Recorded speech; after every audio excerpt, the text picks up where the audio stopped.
So I'm here today with Jay Hatfield, with President of InfraCap. Welcome, Jay. It's nice to have you today. Thank you very much for having me. So you were on the panel earlier today about complex investing with yield and income.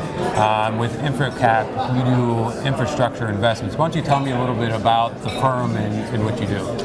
What we focus on is investing in asset-intensive industries and companies that also provide current income, have strong cash flow and provide current income.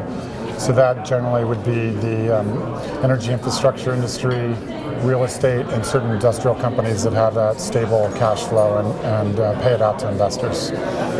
So you're really looking for that heavy CapEx kind of spending, being able to provide incremental yield. I'm sure with the interest rates being so low, that's something that's really been driving a lot of interest in what you're doing.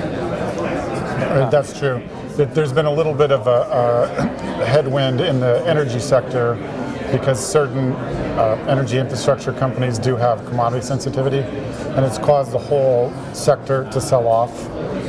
But we think it's actually been an opportunity because many of the companies, particularly in the larger cap index that we track with our main product, which is AMZA, which is the InfraCap MLP ETF, focuses on the larger, more diversified names, and they have less commodity sensitivity than some of the smaller cap names. So we think they've been unfairly punished, and that's really created an opportunity in today's market.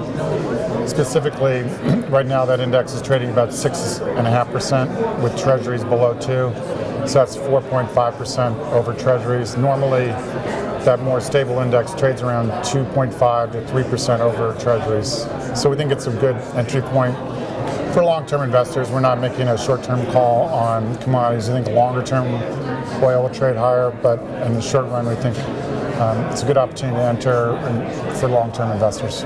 So you were mentioning about being an MLP type of product. You know, there's been a lot of influx of those products in the marketplace, an ETF wrapper, done in different ways, whether it's an ETN or an ETF. I believe almost all of them are passive, based off of some very popular indices. How does yours differ from those types of products? Well, what we do is really three major things to try to beat the index. Specifically, we will write covered calls on selected stocks that we think are either overvalued or maybe that the index is overvalued, which is not the case now. So we're trying to write calls that expire worthless, but also reduce risk because they reduce the overall beta of the portfolio.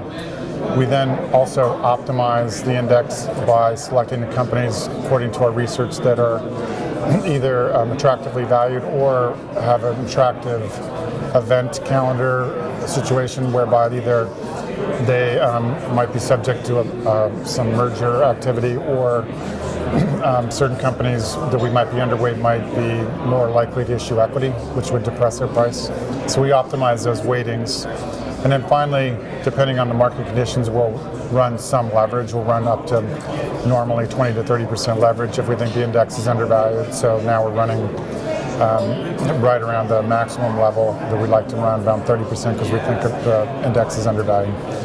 So is your product an active product as opposed to a benchmark tracking product? So you can take advantage of any kind of market dislocation that can happen? Correct, yes. Space? We use the same constituents of the underlying index, like the AMZI is what AMZA tracks generally.